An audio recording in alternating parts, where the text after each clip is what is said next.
and there's still time. Thank you, please. Now, on behalf of the committee...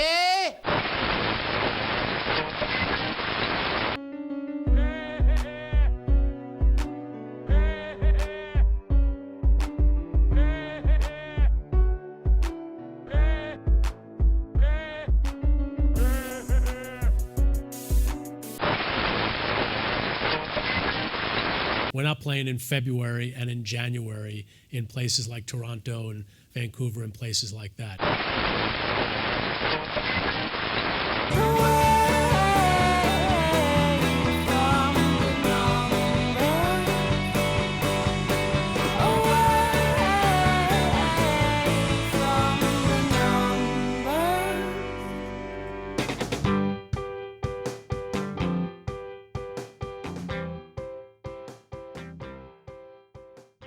Greetings from Canada. Now, if you're like some people like, say, Don Garber, you might be a little bit confused as to how we're able to record a podcast in December, in winter, in our frozen igloos with no electricity. Well, we have special powers here at AFTN, and we're bringing you episode 30 of There's Still Time, the AFTN podcast. I'm your host, Michael McCall, and I'm joined as always by my effervescent and prepubescent co-host, Steve Pander. Hello, Michael. How's it going? Very good. Now, it's cold out there, isn't it? It's very cold, but I think we could probably get a football match on. Are you sure? I barely was able to start my car this morning. Well, I don't know. There's a lot of wooses out there that don't like playing in the cold, so maybe. Terry Henry. Now, it's the off-season, or at least it's the off-season for the Whitecaps and for 16 of the other MLS teams. Yeah. MLS Cup this weekend, we've got Sporting Kansas City and Real Salt Lake. Yeah, Bailey was right on both picks. Yeah, he's 2 for 2 as our predicted pooch, and we'll come at that later on the show. So before we talk about all those MLS things, including today's State of the League address by Don Garber, I think we should probably have a look at some of the things that's happening in Whitecapsland. And let's start by talking about something that's official. We are down to a squad of 19, and several Whitecaps players have officially moved on. Yeah, there were about, essentially there was a cut first by Greg Lazura, and last week there was another 8 cuts. We don't know who made the cuts. We're not sure 100%. Obviously it was a collaboration of a lot of people. From the sounds of it, or the way Bob Lenarduzzi was saying. So I have been told though that the assistant coaches were at least consulted, so that is good because they've spent time. Though? Not all of them, maybe, right? Well, I don't know. There was a bit of debate on Twitter about that, but I'd like to think that they were all consulted. It could have been also if they weren't consulted just before the cuts, they could have been consulted in their exit interviews before the season was over. So maybe the roster was talked about at that point. So we don't know for sure, but we do know that there were 8 cuts. 9 if you include Klazura. Yes. And so essentially, should we go over any surprises in your books? There wasn't a lot of surprise on the list, but for me there were a couple.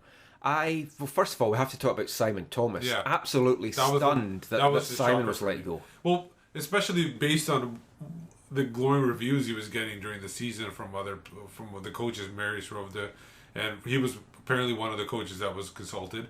So it'd be interesting why he was let go, and you don't even need to let him go because he's on such a low ticket anyways. It's not like you're going to renegotiate him down to a lower contract, right? It was already at the minimum, so that was kind of surprising. Unless we don't know that his option year was a little higher salary. We don't know that. Maybe it was, but at this point, I don't see a reason to cut him, considering they only had the one goalkeeper on hand because they cut the other 2 as well. Well, there is the possibility that whoever the new coach is and whenever he comes in, that he can renegotiate with Thomas or any of the other guys and bring them back. So the coaches that I've spoke to and people like Joe Cannon, when we spoke to him about Simon Thomas, they've sang his praises, and the impression that we got going forward was that Thomas was going to be the number 2 next year, and he still might be, but you have to think it's looking hell of a lot unlikely that that's going to happen now.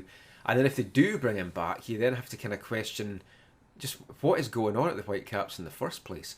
What I think has possibly happened is they want ousted as the number 1, and they are eyeing someone up in the MLS draft. And the only person that you really think they're eyeing up is the University of Connecticut keeper, Andre Blake. Yeah, I think it'd be a big mistake to spend a draft pick on a goalkeeper that early, especially when you don't know how good they're. And honestly, I don't know. Obviously I don't know this, but he might be an international because he is Jamaican. So he might be an international spot. Do you want to waste an international spot on 2 keepers? Like 2 international spots on 2 keepers? Well, as long as he's not a Jamaican like Darren Mathix and he comes with a bit less ego, I would be kind of happy with that. I've seen a couple of Connecticut's games this year. I was actually following their Sweet 16 game at the weekend. They were playing UCLA, the number 1 seeded team. Yeah, and Connecticut got through on a penalty shootout with a last save by Blake. Yeah, and they actually also, just to quickly mention that, they have a couple of freshman Canadians on the team from Ontario, and they scored big goals in that game as well. So that could be a possibility. And of course, if they bring him in, you've got 2 possibly strong keepers, because we don't really know what he's going to be like at the top of the game, but he does come highly rated. Yeah. And then you would expect that maybe somebody like Marco Carducci could get the nod as the third keeper, which, I mean, we'd love that. It'd be fantastic. I have no problem with him being the third keeper. Again, some people tout him as being the backup for next year. That would be, I think, a mistake, and he even could be hurt. Who touted him for that? There was somebody on Twitter that really went hard on Marco Carducci being the number 2 keeper. As a 17-year-old, that'd be a big mistake. And they said that if Usta gets injured, then you just go to a pool keeper to get. You don't want to bring in a pool keeper because you want your backup to be practicing with the back line, because you got to have communication. I think that's initially what hurt Usta when he first came in. Oh yeah, because he wasn't able to communicate. Then when O'Brien came back from his lengthy injury, there was no communication there either. So I think you want your number 1 and number 2 keepers to be with the team from beginning and not have to rely on pool keepers unless it's an emergency. Now, talking of O'Brien, he is one of the centre-backs that's been kept, along with Johnny Leveron and Carlisle Mitchell. Brad Rusin, he was let go. Some people were surprised at that. I'm quite glad that he's gone. I'm not surprised that he's gone. I was surprised that they got rid of him at this stage. I thought that he had, being an American, being, big center back with some athletic ability, and also being on a decent ticket, not hugely expensive, but definitely not worth it being the 4th center back. But there might be a team out there that wanted him, and they could have got some assets back. And that's another night. Again, I'm happy that he's gone. I don't have a problem with him being here, being cut. But I thought maybe somebody might be able to offer something based on his games this year. Yeah, that is something that surprised me. I did think that a couple of the guys were let go, like Russin and Knighton, definitely had tradability. And with Russin, there is a chance that we could renegotiate his contract at a lower amount, or we could bring in another recency player, Jackson Farmer, to be the 5th string centre back if we sign Demerit or get someone else. I think he's definitely the 5th, but I think they're going to have to bring another centre back as the 4th. They don't want to, just because of the amount of injuries they had this year, they need a decent centre back as a number 4 option. Yeah, I definitely would agree with that. And of course, the whole Demerit thing is still up in the air. Will he get a new contract? We'll talk about the managerial situation in a little bit, and obviously depending on who gets that could really, really impact whether Jay is here next year, because if it's somebody that knows him, the chances are, more than anything, he is going to be here. And then you do have to wonder, are they going to keep O'Brien around as well, or are they going to try and offload him?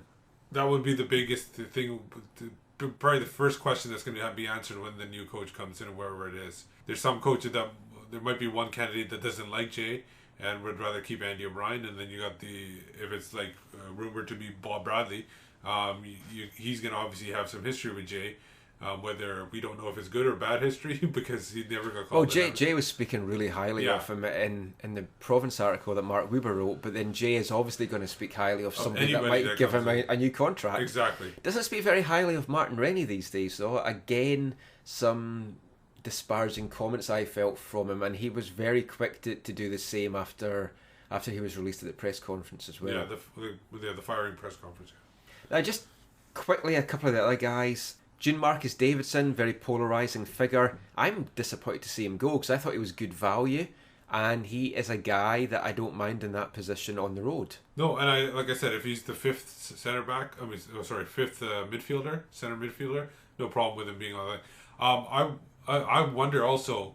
I know it's only one incident, but did the headbutt in against Philadelphia, the home game, did that play a big part? Because that's You have to think it might. Because if you recall, Lenarduzzi really made a point of saying that all our honor, that slogan wasn't just a slogan, they really mean it, and they don't want people diving and doing stuff that puts disgrace to the team and to the club. Do you think that had anything to do with it? You got to also remember he did that dive from the slap in the TFC against TFC as well the year before. But both things which he then said, "Oh, that's not me. That's not what I do." And both last year and this year, he disappeared from the lineup. Yep, but I think that was more Rennie punishing him, and obviously Rennie's but not did there Rennie to make that get decision. the word from above to punish him? That's the question. That's an interesting theory, and yeah, It's just a theory. It's just speculation. Yeah. I have no word on anything from very, this. very possibly though, and I think a big part of it though was because of the fact that he was polarising, and because some media here, especially some of the guys on the team radio broadcast, they were constantly on his back, and I think really as soon as Rennie went, he had no chance of staying here, and if he gets picked up by somebody else, they're gonna have a good pick. And you were saying that now that Rennie's gone, he had no chance. If you look back all the Carolina Railhawks he brought in, only one survived, and that was Matt Watson as a depth player. I said to Matt earlier this year that he was safe. As soon as his wife started writing the blog for the website, I said, "No, you're okay. They're not going to get rid of you." The other Japanese midfielder we lost, was cut, was Diego Kobayashi. Oh, heartbroken at that. I personally still think that he was misplayed. I think he showed when he played in the middle that he could do something. I think this totally falls on Martin Rennie for misusing him in the lineup. The last thing we'll just talk about from the guys that were released is up front. Did it surprise you at all that both Herzog and Heinemann were released? I mean, they're both on really good money for like 60,000 each, really. Yeah, I thought one of them would have been kept, maybe. I thought it was going to be Heinemann because of his size and everything. Yeah, like that. I flip-flopped between which one of the two I wanted to keep, but I was on Heinemann's one now because I thought we've no other big guys. Yeah, and I thought they could have cut him before the season started if they needed to. So I didn't see the big rush in doing that, especially being it's not like you're going to make that much of a difference for cap wise right away. Anyways. No, I just think that was a strange one, and good luck to them both. It's like I think they are guys that will score goals, and Tommy showed it at reserve play. He didn't really get a big enough run in the first team that kind of showed it at MLS level. Yeah.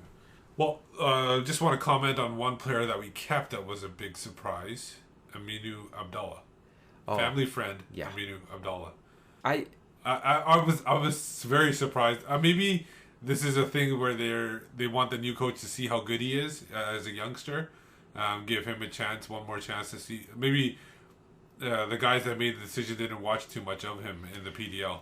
I was surprised and I wasn't surprised. I was surprised because, as anyone that listens to this podcast will know, I just think he's one of the worst Whitecaps players I've ever seen. But I was speaking to somebody within the club, and they speak very highly of Abdallah, and they say he just hasn't shown his potential. He's a young lad at 19, that he has got an amazing talent. How long do you wait, I guess, for this to come out?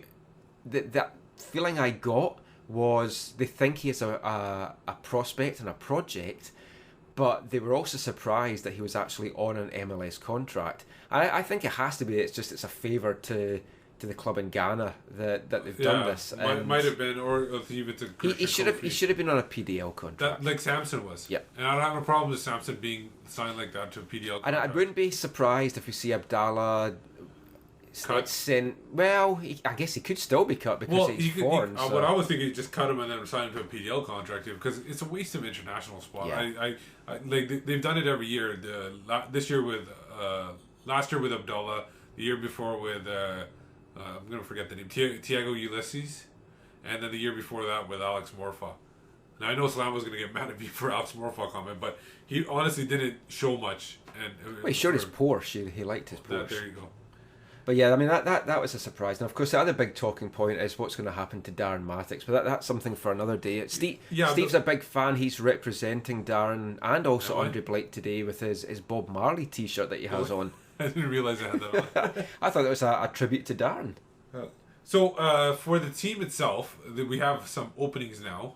Yeah. I'm just going to go over what I think is there are obviously lower openings, but I'm talking about the places where they're going to be influential in the starting 11 and the 18 roster. Yep. So tell us who your key needs are. Obviously, they need 2 right backs. And this is something that they have to do. Definitely. They can't go into this season like they did last season where it's YP Lee and Greg Klazura type. They need 2 right backs, even if they're at the same level, and maybe spend cheaper on the top one and have 2 guys equally good. But they need 2 guys capable of playing in the MLS. Yeah, I mean, I would be all for spending some money and bringing in a really experienced right back that's got MLS experience. I don't know who it would be off the top of my head, but if we can trade one of these draft picks, allocation money, a player, anything, we have to get an experienced right back in. So YP Lee's salary last year, or compensation, guaranteed compensation, whatever you want to say, it was about $230,000. Instead of spending just $230 on one replacement, say for example, I'd rather have, if you do it, split it up where you do $150 for the starting guy, $80,000 for a decent backup. I would rather have that instead of having where you had $230 for YP Lee and then Greg Klazura at 45 or whatever he was at. So I like it more comparable split where it's you at least got some depth in there, and you don't have to put Nigel Coker back at right back. Yeah, we definitely need to have some depth, and I don't see the point of having guys in at depth positions if you're then not going to play them. Yeah, like having Klazura as the depth, and he was to me a left back, but Rennie had him as a right back. Yeah, but that might have hurt his development too. Well, yeah, and it's like when I saw him first play here, and he was on the left wing. And he beat out the other people that had come through in the supplemental draft for the last spot in the squad in 2012. Yeah. He looked great as a left back. Yeah. And I just couldn't believe it when we started playing him as a right back. But yeah, I agree with you. We need to have depth. We need to have 2 quality guys fighting for that position as well, so that one of them doesn't get complacent and know that his position is safe the whole season. You want these guys challenging to be at their best and to make sure that they're fighting for a place in the team. And another couple of spots I have is I think the number 1 need they have is the attacking midfield. The player that Diego Kobayashi was supposed to be, somebody that can support Camilo, Kenny Miller, and those guys up top. That one, I was thinking in my head. Now this is just me throwing it out there. I know Columbus has a new coach, and they might be looking to do a rebuild. Do you think they would be willing to get rid of Higuain? And we maybe package up Maddox and one of our draft picks do you think that would be enough for him, or do you think that would be too little? That would be fantastic, but I do you think they would I can't more? See that in a million years. It's like he was maybe, our star guy last year. I think maybe Columbus wants to do like a retooling or something like that. Maybe they want to sell somebody off or whatever. I guess it would depend if they felt that somebody with pace like Maddox and his athleticism would be more beneficial to them than a guy that actually puts the ball in the back of the net. Yeah, exactly. Good point. Yeah, I just thought I'd throw it out there. I'd send him to anywhere. It's like I'm quite happy if we just get like a bag of peanuts for him. But I honestly think that the whole there was a rumor about they're going after a German attacking midfielder, Alexander Meyer. Yeah, before. that's not going to happen. I would rather see them go after a guy from Central America, South America, like a Diego Valeri, like a Higuain, that can show a little bit of flair. Well, I actually heard that there was a bit of confusion last year, and they were going after Meyer, and then Rennie actually thought that it was Oscar Meyer, and he thought it was to do with hot dogs. And that's why was it Tommy Sowen? No, that's why we ended up with Kobayashi. It was this whole hot dog thing. It just threw Martin Rennie for a loop. So finally, another couple spots. Obviously, they need backup goalkeeper. We've already discussed that, but I think they need some good quality wingers. I think. You don't think we've got enough with Tiber? I'd rather have Tiber play in the middle. And what about Salgado? We've got him coming back. I'd rather play him as a striker. If they're going to go with the 2 strikers up top, because say if I don't think Robinson's going to play with a single striker. I would be amazed if a player with the attacking flair that Robinson had just went for 1 striker. And then if they go for Kreis or they go for Bradley, those guys have both played with dual strikers up top as well. So I think like Mane should be, because Mane looked so good as a striker next to Camilo. Keep him as in that middle. The only guy I see him as a winger right now is Eric Hurtado, and we all know how much we're big fans of his. So I think they do these wingers, like bring in a Ben Fisk. Obviously, we talked about him before, and bring in some quality up top there on the wide sides, and not force strikers into those roles. It's going to be interesting, and before the draft, we'll take a look at some of the prospects that are kind of floating around in the draft. I'm a big fan of New Mexico's Michael Calderon. I keep going on about him at every single opportunity. He's a midfielder. He can play attacking mid. He's been banging the goals and he's really creative. And because he's Costa Rican, he's going to be really low down the pecking order. I think the last sort of mock draft I saw had him going at 48. Yeah, so those are the spots we have open. Obviously, there's going to be more openings depending on if Kenny Miller comes back or not. So we'll obviously go with that when the time comes. Of course, the biggest spot we have open just now is that of the manager's position. And it's not filled yet. No, it's not. There's a path we take and a path not taken. The choice is up to you, my friend. The nights are long, but you might wake to a brand new life, brand new life, brand new life around the bend.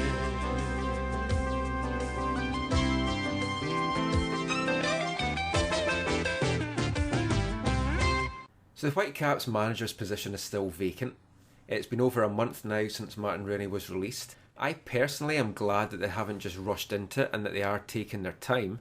I just hope that they are considering the right candidates, because when you see the list of names that's out there that they've spoken to, you've got Bob Bradley, you've got Carl Robinson, you've got Jesse Marsh, Richie Williams, and Preki suddenly appeared as a name from somewhere, which seemed the most bizarre thing ever. Yeah. That would have been horrible. It's not an exciting list, is it? Well, I'm not totally disgruntled with the list. I knew, we obviously knew Carl Robinson was going to be in the conversation. Bob Bradley, I know you have reservations about him. I don't have too much of a problem with him as being the coach. Well, we first mentioned Bradley in the podcast like 2 podcasts ago, so it's about 2 weeks ago now. That I mentioned when we were chatting about stuff that an agent had told me that he was being interviewed by the Whitecaps at the weekend. We didn't make a big deal of it because, as I said at the time, you kind of have to take what agents say with a pinch of salt, so I wasn't sure. But now it was confirmed by Weber that they interviewed him, and then the website Soccerly had an article on Sunday saying that he'd been offered the job and reported salary of a crazy and a staggering $1 million. Well, you might as well pay the coach handsomely because, number one, the coach is going to get respect when he's like a lot of these leagues. The coach is probably one of the least paid people on the team. True. I mean, only Kenny Miller would be earning more than him on the current Whitecaps. So he'd have a lot of pull. And it shows that the Whitecaps obviously are serious about it, and it doesn't count against the cap or anything like that. So if you're going to pay somebody a reckless amount, you might as well bring in a coach. I'm a bit sceptical, though, that we would actually pay that amount of money for the coach. But if he has been offered that, or if he has been offered the job just in general, which, like, everything is pointing to that, it's what I'd heard as well, was that he'd been offered it, why is he not taking it yet?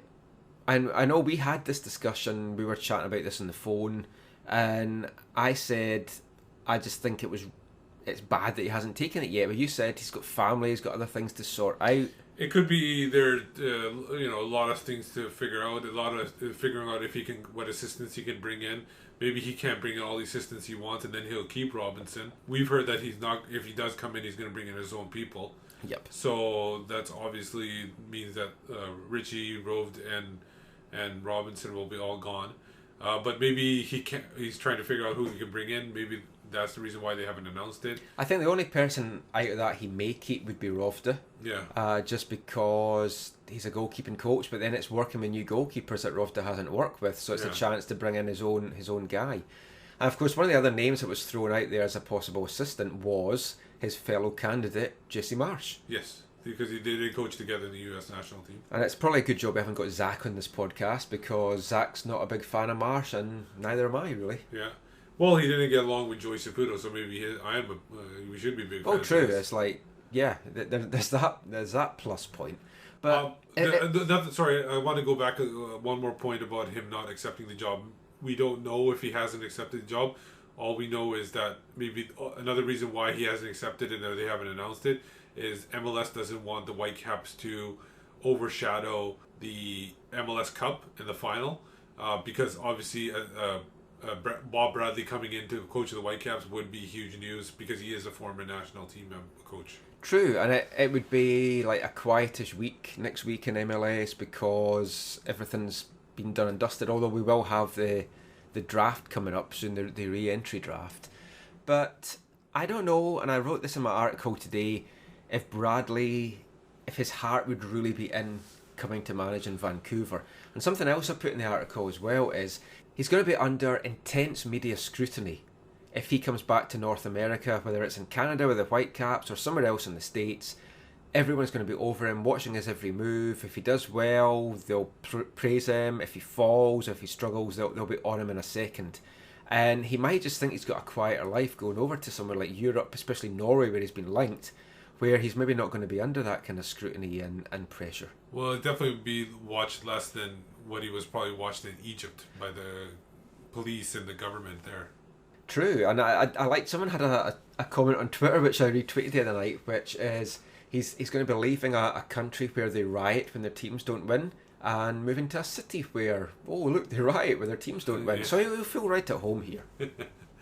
In your article as well, you mentioned that because Bob Lenarduzzi went on local radio this morning, and he mentioned that currently that coach has some commitments, and so maybe that comment maybe leads back to Jason Kreis. Maybe Jason Kreis is still available. Forget about Kreis. I know it's Christmas time, it's Christmas time. That would be fantastic, actually. If you think about that as a marketing, if we got Jason Kreis, all the Christmas fun we could have. Yes. Lenarduzzi's exact quote this morning, this was on Tuesday morning on Team 1040, which I'd hoped to get up for, but like 7:30, man, that's early for me. But his exact words were, "The people that we're talking to have commitments and don't have the ability to make that decision as quickly as we would like. Having said all that, I would hope that by next week we would be able to confirm who the next coach of the Whitecaps would be." So if they have, let's just go into the realms of speculation. They offer it to Bradley. He says yes. Good thing or bad thing? I think it's a good thing. I think it brings the Whitecaps into the conversation amongst North American media again, because he was barely mentioned. They were barely mentioned in the State of the Union, which we'll talk about later. So it would definitely bring them up there. But even though he has not managed at club level since 2006, coaching is coaching. It's not. It's so different on an international level, and especially when you're in a third world country like Egypt. It's like it's so different, and you're handling these players every day. It's not the same, and it's like anybody that says he can make that smooth transition, I don't see it. And we were trying to do some research and trying to find people that have made that transition. I found some that had failed or struggled, like Alex McLeish and Sven-Goran Eriksson's not really set the heather alight since he stopped managing England. But then you switched that around with the Barca coach. With Gerardo Martino. Yeah, that guy. I probably didn't pronounce it properly. He's an Argentine who coached Paraguay for about several years, and now is coaching Barcelona. You can't really fail though with Barcelona. No, you can't. You're going to finish first or second. But for a Barcelona team to take a coach for that coach mostly internationally and now bring him back to the club level, that shows that they have some confidence that it's not that big of a deal. True. Like you're making out to be. Flight of Fancy then number 2. Bradley says no. What do the Whitecaps do next? Do they go to Carl Robinson? Yes. Or do they have a second round of interviews? Because I've been told that some people have been put on notice to be prepared for a possible second round of interviews. I wouldn't definitely not do a second round of interviews. I would go immediately to Carl Robinson and just offer him the job. Even if it could be different people that they speak to in the second round. Yeah, but I don't know if you want to start from scratch again. What's the point after going all the through? Why did they even interview people? But will Robinson want to take the job if he knows that he's the second choice? Well, then you're going into a whole bunch of hypotheticals. You basically That's what we do. We do a podcast. We've got an hour to fill. Sometimes we go over. True. But I'm just saying that if they're gonna do that, then why did they even interview in the first place? They should have they should get the guy that they want. If he's not available, get the next guy. Who's going to become available all of a sudden out of nowhere? I don't see too many people that were eliminated recently from the last week or so. Is there any coaches on the Kansas City or RSL assistants that are going to become available? I still think it would be worth looking at Dominic Kinnear or his assistant. Well, they should have been talking to him right now. Yeah, but then they couldn't really for a while because they were still involved. But yeah, they've had a chance since. Now, 2 weeks. But we don't know. We're just waffling now, so we'll see what happens. It looks like there's going to be an announcement next week. Hopefully, it's a positive announcement and not just an announcement that they're looking into new candidates. So we'll see what happens with that. So something else that happened today, Tuesday the 3rd of December, was Don Garber's annual State of the League address. All hail to the Chief. What did you make of that?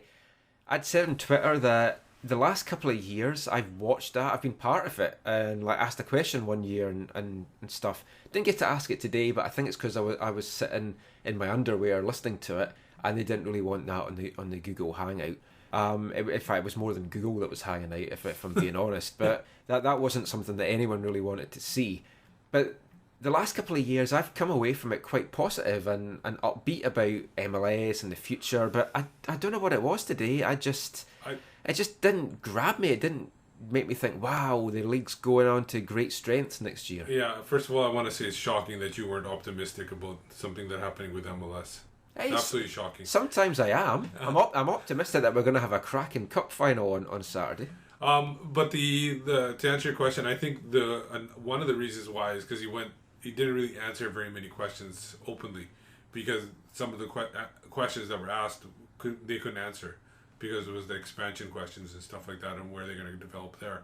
And he just wasn't able to get it clear on a lot of the questions that people wanted answered. And the ones he did answer were terribly important or anything like that. He went into some detail about developing the residency of teams and stuff like that, saying they've league-wide they've spent about $20 million in developing players. It's great and everything, but he didn't go into real detail about that at all. But he still said there's a focus as well on the draft and college soccer. But I did like his comment that he felt that the rules in college soccer don't sit well with MLS and the professional game in general. Can you see NCAA suddenly changing their rules to sort MLS? If they do, would they need a sweetener and a guarantee that the draft and NCAA will still be relevant? I highly doubt it. And honestly, I don't think NCAA even cares about what the professional leagues do. They're not interested. They just want to do it their own way, based on other sports they run. Yeah, I mean, Garber's quote was, "We're hoping that college soccer could adapt." But you're looking at a college game that's been in existence for longer than MLS. Now the crowds that they get aren't great. I mean, most teams are just pulling in a couple of hundred. Yeah. But yeah, that's not their fundamental importance. NCAA essentially cares about American football and basketball, where they do pull in huge crowds. And that's the only two sports they care about. Other than that, everything is not a huge importance to them. A couple of other things which Garber mentioned, which I thought was quite interesting. And we talked about the new franchises that's going to be coming up. And Atlanta and Miami seem to be the favourites now to land 22 and 23, just to have this kind of nice southern group of teams battling for each other and having rivalries. Any surprises with that? I still have worries about them going into the southeast. There is Miami kind of makes sense because of the Orlando rivalry, but they've tried it before, it hasn't worked. Obviously they didn't have Beckham before, but is there really a demand? No, there isn't. And the thing is, if you look at all the sports and everything, unless you're really winning, they don't draw big numbers. Atlanta as well. I mean, I know the Silverbacks have been around for a while, but it doesn't strike me as a soccer hotbed. Well, you look at any sports there. The Southeast is mostly a college area. They're big in college football, big in college basketball, but pro teams tend to struggle there, especially in Florida. You're going to have the Florida Gators and stuff like that, and the Seminoles. They're big, but teams like Jacksonville Jaguars, they struggle. In NFL, they struggle to get people. If an NFL team is struggling to get people and selling out a stadium, how is an MLS team going to draw in the crowds? So if we look that Atlanta and Miami are the teams that's going to get the next two franchises, that leaves the 24th one open. And there was things mentioned about Minneapolis, about St. Louis, and also San Antonio. For me, I would like to see San Antonio or even Austin, but I just think San Antonio, it could be good. Sacramento's made it known that they would be kind of interested, but it looks like Sacramento's now going to be the USL Pro team for the Portland Timbers, so that might negate any chance that they've got of having an MLS franchise. Orlando had an affiliation with Kansas City, so that didn't stop them from... That's true. One of the key things that Garber said for the new teams coming in was downtown stadia. And I'm quite pleased by that, because it's like you look at... I at some point, I want to go and visit every stadium in MLS. Yeah. But you look at some of them, like Dallas and Frisco, and it is such a pain to try and get there. It's like public transport's a no-no. You have to hire a car, and it's absolutely ludicrous what you have to do to get there. So downtown stadia, I think, is a key. That will possibly rule out some cities, though, that just either don't have the space or the desire to have something like that downtown. Yeah. But soccer specific wasn't as key a focus, I noticed, anymore. It's just kind of downtown stadia. So we could possibly see some markets where there might be some sharing. I mean, who knows? Maybe St. Louis Rams are going to share with a new St. Louis MLS team. How many downtown stadiums are there in MLS? I'm thinking right now. Well, I mean, you've got Seattle, Vancouver, Seattle, Portland. Yeah. LA's like downtown Carson, I guess, but it's not downtown LA. San Jose's off to the San side. Jose's in a university complex, and the new one's a little bit more closer to downtown, but still. The Houston still was downtown, but apparently from what they've said on the Daily Show that it's usually downtown Houston is abandoned during the weekends. True. One other thing which I thought was fantastic was there was questions asked about MLS rules and transparency, and we had the wonderful quote from Don Garber: "We're still doing some of this stuff on the fly." That's shocking. It fills you with so much confidence that this league knows what they're doing. And it's like, we've had so many debates, you, me, Brenton, Caps Offside on Twitter, and like Slamo, and a host of other guys. We talk about things all the time about MLS rules, trying to get our head around things, the homegrown rules, other rules, roster rules.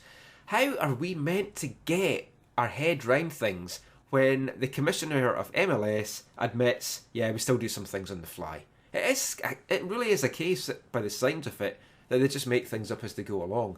But he did promise some kind of more transparency, but didn't say what that was going to be. I doubt he's going to do that. The rules have to be published somewhere. There has to be. And I know you go into the MLS press box and there are rule details there. But those specifics. But then we come up with things every year that we don't know anything about. And at the Whitecaps, it's like, tip my hat to Greg Anderson.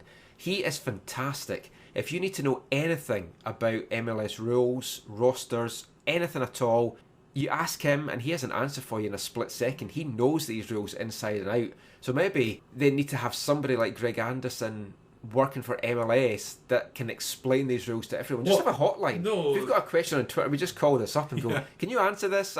What's this homegrown thing? We need to know the answer now. I don't care that it's 4 a.m. What's the answer?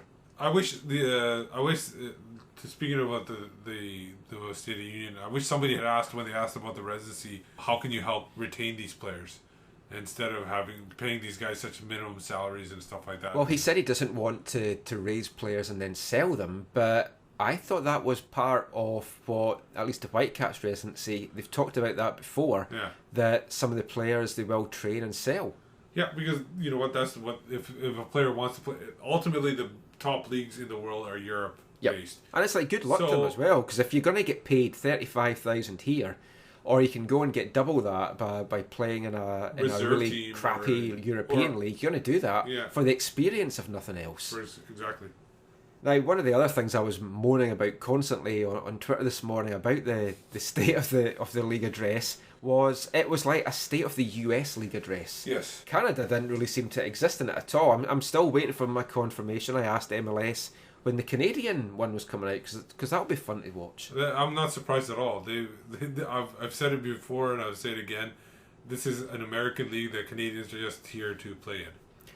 Canadian teams. You had all the questions like the Scottish guy that wasn't me. If you listen to it, it had nothing to do with me. I do get to my point quicker than that sometimes. Actually, most of the time. That was just a random thing about the year 2033. India's hosting the World Cup. MLS is one of the top 5 leagues in the world. Blah blah blah. And it was just one of the many questions about America this, America that, and he's talking about America, and then it's like Canada is thrown in just as a little aside. There was a question from a Canadian journalist, yes, of course, but that was about Toronto. Just by TFC. Like, why is Toronto so crap? It's like, well, you're crap. We don't have 5 hours to explain that, really.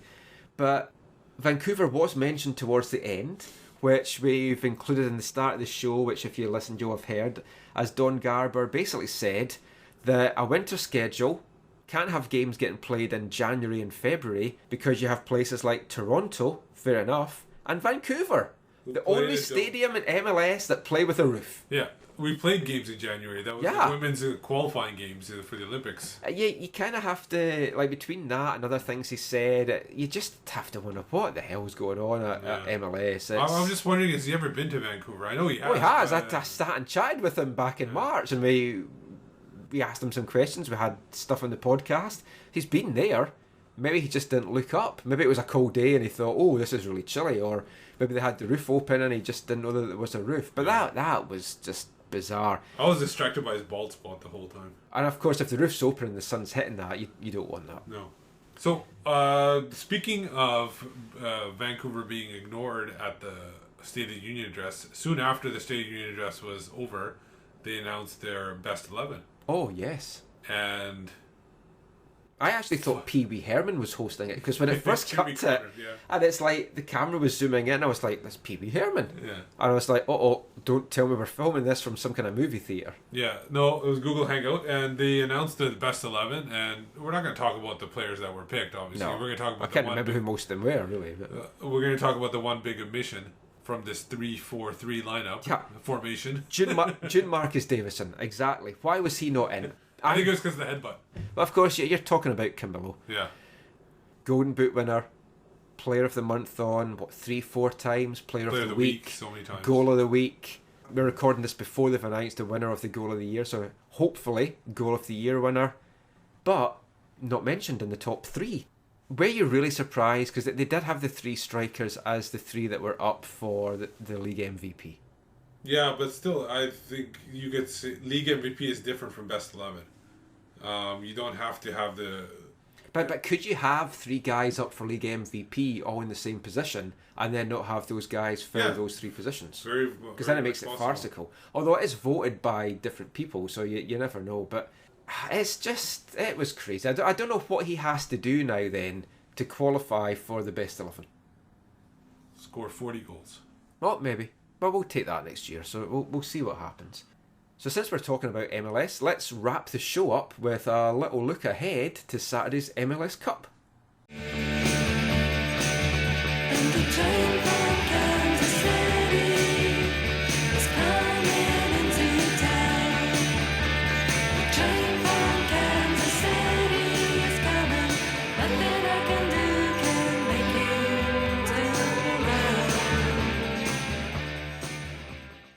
So Saturday is Cup Final Day, although I have to say, for me, that's probably going to be the 3rd most important game on Saturday. Is it? Yeah, I think you've got the number 1 important game will hopefully be SFU Clan going for the NCAA Division 2 Championship. Cool. That would be at 12 o'clock. Yeah. Then at 5 o'clock, you've got Ben McKendry's New Mexico Lobos taking on Washington Huskies for a place in the Division 1 Final 4. And after that, then I kind of have the MLS Cup Final. But it should be a good game. No, it should be a good game. I think it's going to be... both teams are attacking. Although the Sporting has been a little bit not super attacking as they usually are during the postseason. They played once during the regular season. Obviously, it was a 2-1 win for Sporting on the road in Utah.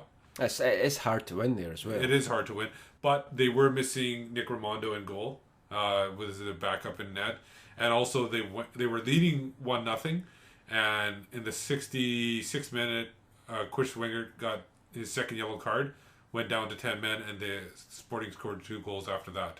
So, and they also had Kai Kamara, who's not on the team anymore either. So there is obviously a little bit of leeway in taking that result into account in this game. I think it's going to be a really good game. The weather conditions are going to be brutal by the sounds of it, which to me it's great. I love football being played in that.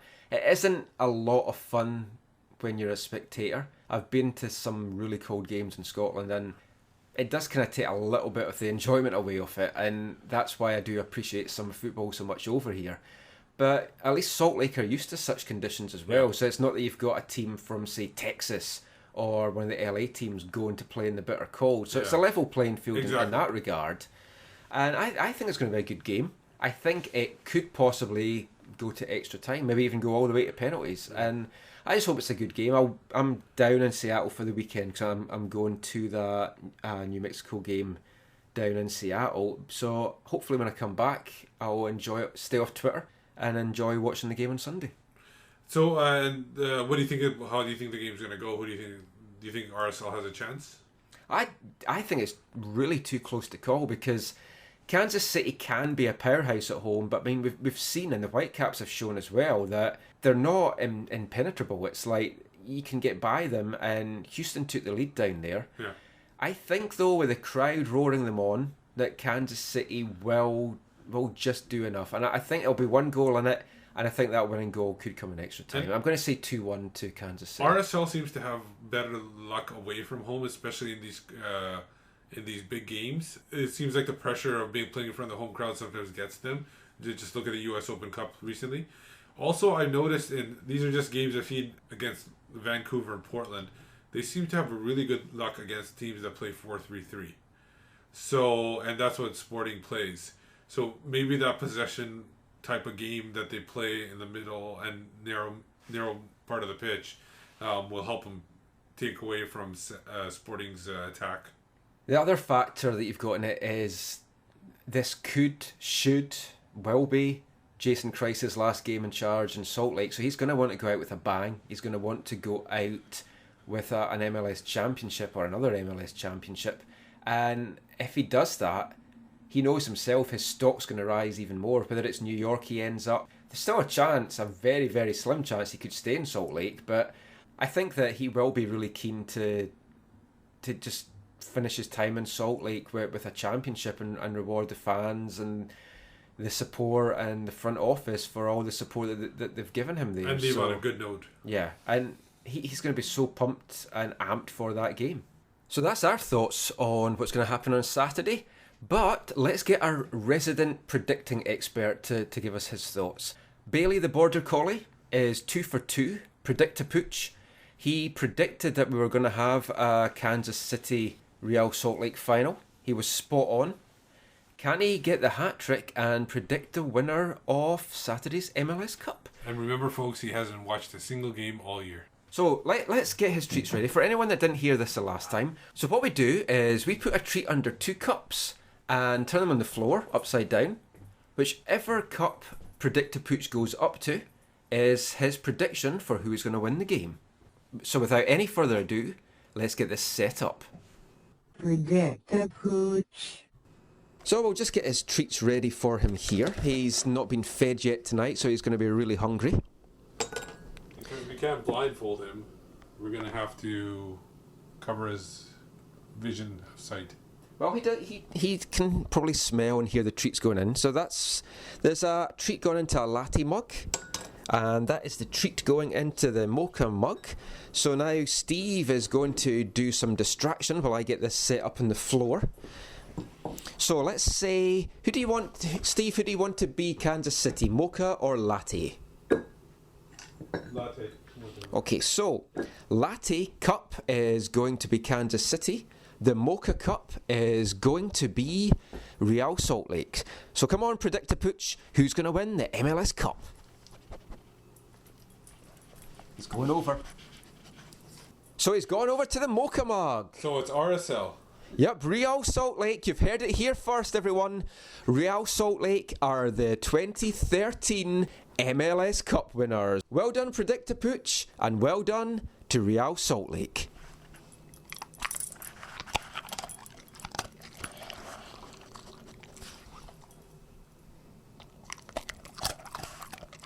And Predict-A-Pooch getting his reward there. So let's just say if Predict-A-Pooch is correct. If he's right, we'll bring him back for next year. If not, then he might have to go up in the waiver draft. I think he could still be a better left back than Greg Klazura though. Wouldn't doubt about it. So that's basically all our nonsense for another episode. I hope you've enjoyed it. We've still got some more shows coming this year. We're going to do some year-end reviews. We'll look over at our awards that we gave out, just recap back in the year. We're going to have a special Christmas show with kind of like a best of and some outtakes, some of the things which we haven't included, some of the things which we probably should never include, but we will stick them in anyway. So, as always, thanks for listening to another episode of There's Still Time. I'm Michael McCall. You can find me on Twitter at AFTN Canada. You can find our stuff online at Canadian Soccer News at aftn.ca. My co-host is Steve Pander. And you can find me on Twitter at Whitecapsland. If you want to send us an email about anything, just drop us a line to aftncanada@hotmail.com. So that's us for another week. Hopefully when we're back next time, we'll have a new Whitecaps coach to talk about. So until next time, thanks for listening, take care, and mon the Caps. And the clan. One day I shall come back. Yes, I shall come back. Until then, there must be no regrets, no tears, no anxieties.